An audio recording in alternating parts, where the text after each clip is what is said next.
আসসালামু আলাইকুম। কেমন আছেন সবাই? আশা করি ভালো আছেন, আমিও ভালো আছি। চলে আসলাম আমি সকাল সকাল একটা ভিডিও নিয়ে। কিন্তু এখন আমি রান্না করতেছি অলরেডি। এই যে চুলায় হচ্ছে ডাউল সিদ্ধ করতে দিয়েছি। ডাউল সিদ্ধ অলরেডি আমার হয়ে গেছে। আর এই যে আমি এখন হচ্ছে মশলা করব। আমি এখানে জিরা বেটে রেখেছি, হালকা একটু সরিষা দিয়েছি। আমি তরকারিতে অনেকটা সরিষা খাই। রাফসান বাবু শুয়ে আছে, খেলছে। আচ্ছা, রেখে আছি রাফসান বাবু। আমার জন্য তো সব সময় আমাকে বিরক্ত করে, সব সময় মা করে আমার মানে ইয়ে দেয়, করে দেয়। রাফসান বাবু ঘুমাই গেছে, পাগলের মতো একা একাই ঘুমাই গেছে। আমি ওকে মশারিটা অবশ্যই দিয়ে দিব, তা না হলে মাছিতে অনেকটা ইয়ে করে।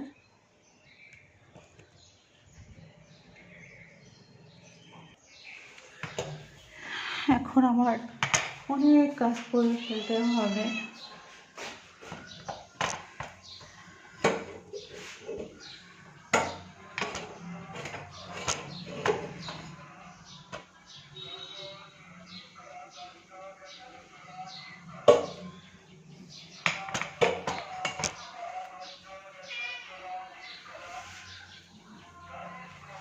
এখন আমি এই যে মরিচটাও বেটে নেব।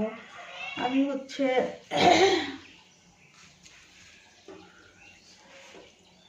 বাটার বাটা মশলাটা সবসময় আমি বেশি ইউজ করি। বর্তমান ব্লেন্ডারে করি না বলতে গেলে। আমি শিলপাটাই আমি মশলাটা করে নিই। যেহেতু শিলপাটার মশলাটা যখন করতে তখন ইয়ে করে নিলে আর কি, মশলাটা বানিয়ে নিলে রান্নাটা অনেক সহজ হয়। আর এমনিতে বন্ধুরা অনেক ঝামেলার মধ্যে আছি, আর্মিতে চলে গেছে, আসতেছে না। চারিদিকের অনেক সাইড থেকে অনেক রকম ক্ষতি করতেছে। আমার এত টেনশনে ফেস হতে হচ্ছে, আমি কখনো ভাবতেই পারিনি যে এরকম হবে। আর আমি যাকে ভালোবেসেছিলাম সে তখন আমাকে খোঁজই নেয়। যে মানুষকে আমি ভালোবেসেছিলাম সেই মানুষটা আজকে হারিয়ে গেছে আমার জীবন থেকে। 4 মাসের ভালোবাসাটাকে খুব আপন করে কাছে পেয়েছিলাম। সেই মানুষটা আমাকে সবসময় কেয়ার করতো, সবসময় কথা বলতো, সবসময় আমাকে সব কিছু দিকে খেয়াল রাখতো। আমি কখন খেয়েছি, কখন খাই নাই, কী করতেছি, কী হচ্ছে, শরীর খারাপ নাকি। শরীর খারাপের কথা শুনে বলতো, তুমি এখনই ডাক্তারের কাছে যাও, আমি টাকা দিতেছি। কিন্তু সেই মানুষটা যে এখন কার পাশে বাধা হয়ে গেছে আমি জানি না। এতটাই ভালোবাসতো আমাকে, দুজনের ছাড়া কিছু বুঝতাম না। এখনও আমি তাকে ভালোবাসি, কিন্তু সে আমাকে দেখতেই পারে না। আমার থেকে অনেক দূরে চলে গিয়েছে। হয়তো আমার কষ্টটা তার কাছে কিছু মনে হয় না, কিন্তু তার কষ্টটা আমার কাছে অনেক বেশি যন্ত্রণা দেয়। কেন যে এমন হলো, কেন জানি না। আর এখন আমি যাকে ভালোবাসি সে আমাকে দেখতেই পারে না। আগে যে ভালোবাসতাম, যাকে জীবনে পেয়েছিলাম খুব শর্ট ভালোবাসার মাধ্যম থেকে, 4 মাসের ভালোবাসার কাছে 30 বছরের ভালোবাসা আমি আজকে হেরে গেছি। জানি না কপালে আর কি আছে।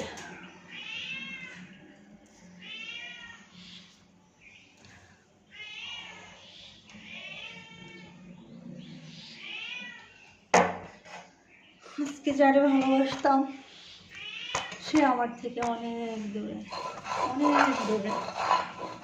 কিন্তু আমি মশলা করতেছি, আমার এই শিলপাটার মশলাটা আমি সবসময় আমার কাছে বেশি ভালো লাগে রান্না করলে।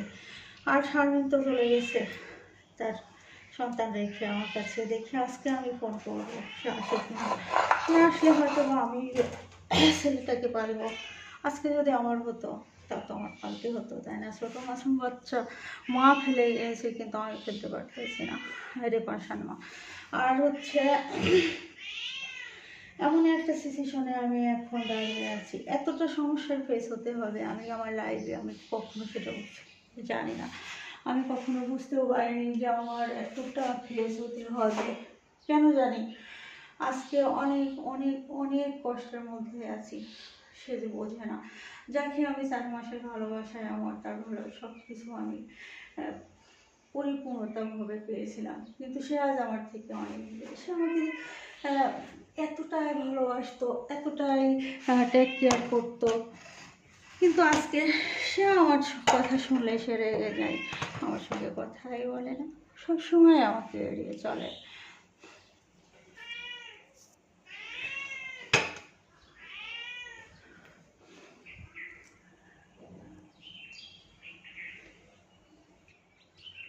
আমি এখন অল্প পেঁয়াজটা আমি বেটে দেবো মশলার ভিতরে, আর কিছু পেঁয়াজ আমি শুধু পেঁয়াজ কুচি করে দিব মশলার ভিতরে, সেগুলো আমি বাড়বো না। মাঝখানে আমি এখন ডাউলটা পানি দিয়ে দেবো, দিয়ে ফুটাইতে দিব। যেহেতু এখন ডাকছান ঘুমিয়ে আছে, এখন আমার সব কিছু করতে হবে চটকার মতো, কিছু করার নাই। এই যে মাছের মশলাটা আমি অলরেডি করে ফেলেছি, আর এখন মাছ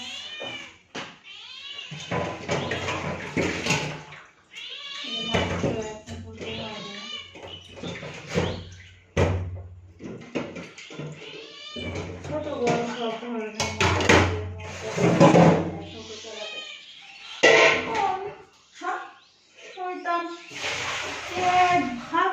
একভাবে দাঁড়ায় আছে।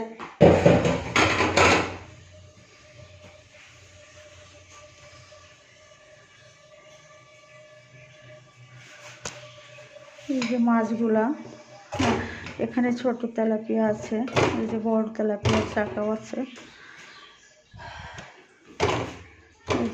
এই যে রুই মাছ আছে, এই যে রুই মাছ আছে। আচ্ছা ঠিক আছে, আমি মাছগুলো এখন সুন্দর করে ধুয়ে নিব। মাছগুলো আমি অনেক সুন্দর করে ধুয়ে নিয়েছি। এই যে আমি এখন কি করব, এখন আমি এই যে ডাউলটা রান্না করতে হবে এখন আমার। দেখি ডাউলটা দিয়ে খুলবো, রান্নাটা খুলবো।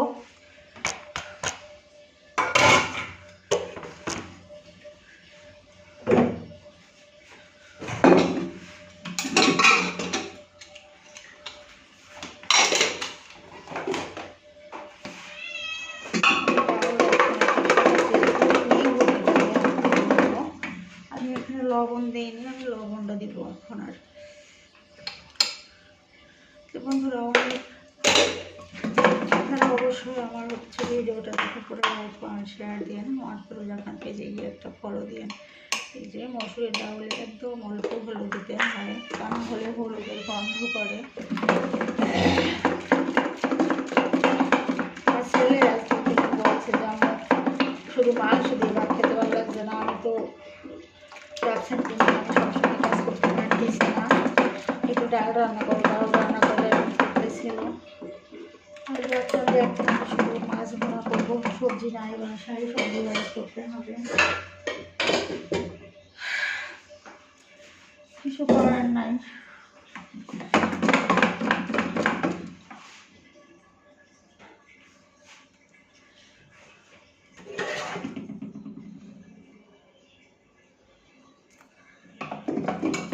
ডালটা আমার ওটা হয়ে গেছে, পানি দেবো, পড়ে গেল।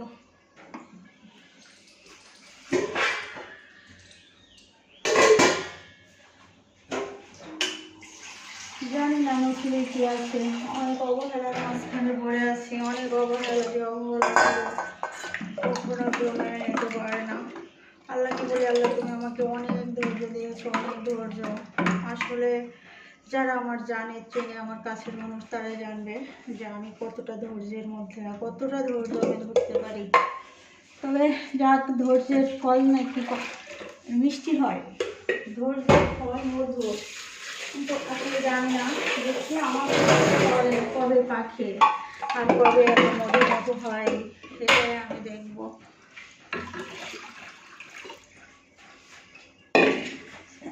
আমি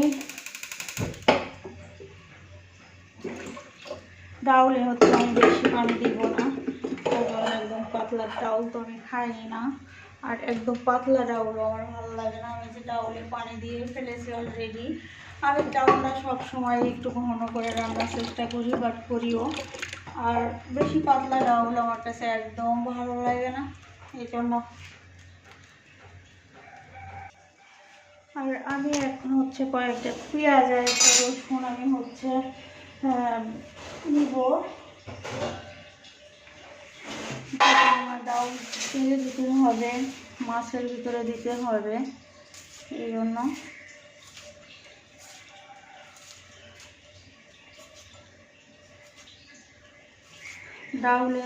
ডাউলের পেঁয়াজটা আমি হচ্ছে এমন চাকা চাকা করে আমি কাটি। আর রসুনটা একটু শিলপাটায় একটু চেঁচে দিলে পরে হবে।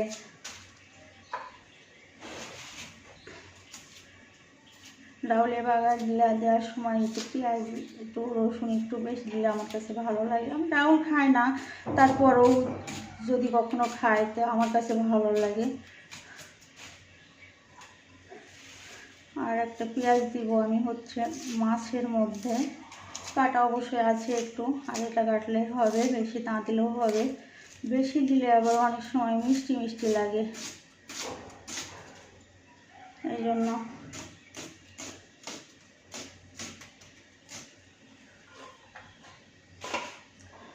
কয়েকটা টমেটো আছে, টমেটোগুলো পচে গেছে, আমি ফ্রিজে রাখতে আমার মনে নাই। সামনে থাকলে হয়তো বা ভুলটা হতো না, কিন্তু পুরো আছে পেঁয়াজের এর ভিতরে, পেঁয়াজের নিচেই। এখন দেখতেছি এখনো সকাল থেকে কোনো কিছু খেতেও পারি নাই। আর কত অনেক কষ্ট করে কাজ করতেছি বলতে কি, ও যখনই ঘুমাচ্ছে তখনই একটা কাজ করছি, যখন একটু খেলছে তখনই আরেকটা কাজ করতেছি। এটা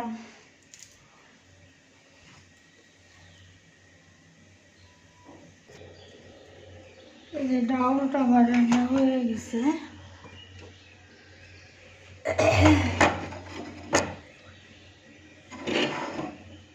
ডাউলটা আমার রান্না হয়ে গেছে, আমি এখন ডাউলটা ঢেলে নিব অবশ্যই।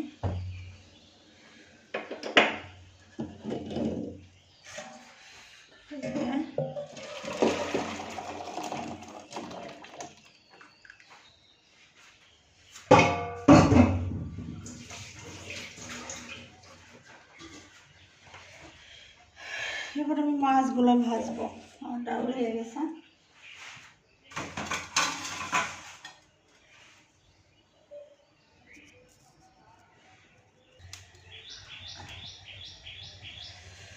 এবার এই যে মাছগুলো আমি দিব।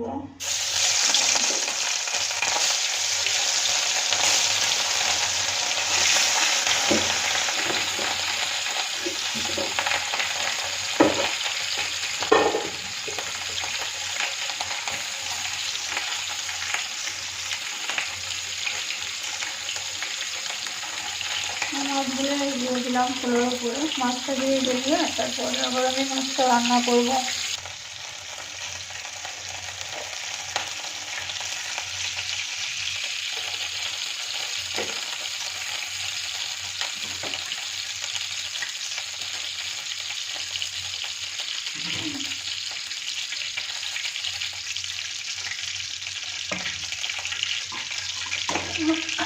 মাছগুলো ভাজা হয়ে গেছে সব, আমি এগুলো মশলাটা কষিয়ে নেব।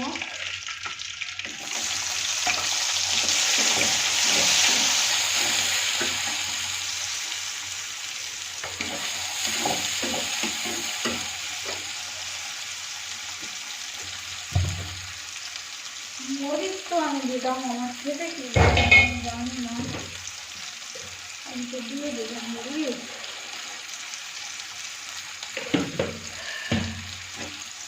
বাসায় নাই, বাসার বাইরে গেছে হাঁস দিয়ে একটার দিকে। আমারও তো তারা ছিল না রান্না করার, কিন্তু ভালো আমি করতে পারবো না। একটু ভুল হয়েছে, এখন যত তাড়াতাড়ি পারি আমি তত তাড়াতাড়ি কাজগুলো আমি গুছিয়ে নেব।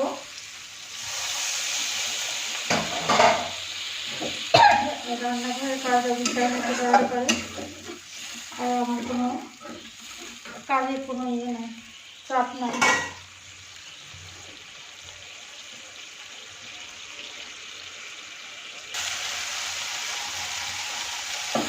বাড়িতে বাচ্চা কাচ্চা থাকলে অনেক কাজ খেতে হয়,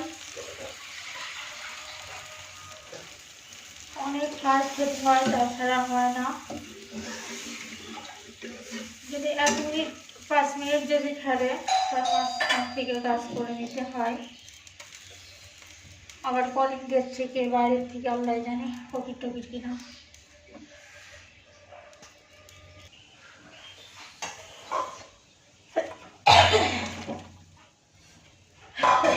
আমি রান্না করছি, বন্ধুরা হয়তো মনে করছেন যে আমি পাকা রাঁধুনি কিংবা আমি রান্না করছি, তা না, আমি কাজ করতেছি, এটাই আপনাদের সঙ্গে শেয়ার করতেছি। আর আমি যে রান্না করছি শুধু আমি রান্নাই করতেছি না, আমি একটু একটু করে রান্না ফাঁকি ফাঁকি আমি অনেকগুলো কাজ করে ফেলতেছি। আমার রান্না শেষ হয়ে গেছে বন্ধুরা, তরকারিটা আমি এখন ঢেলে নেব।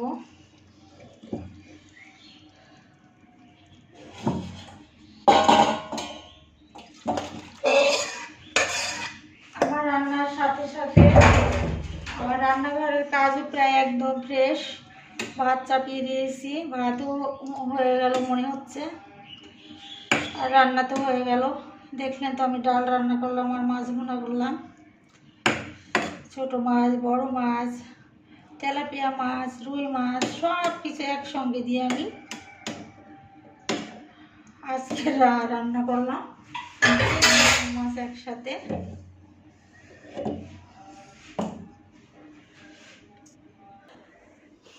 আমার রান্না বান্না শেষ, এখন রান্নাঘরের একটা কাজ আছে। এই যে বন্ধুরা, আমার চুলাটা পরিষ্কার করতে হবে, আর কোনো কাজ নাই আমার। আর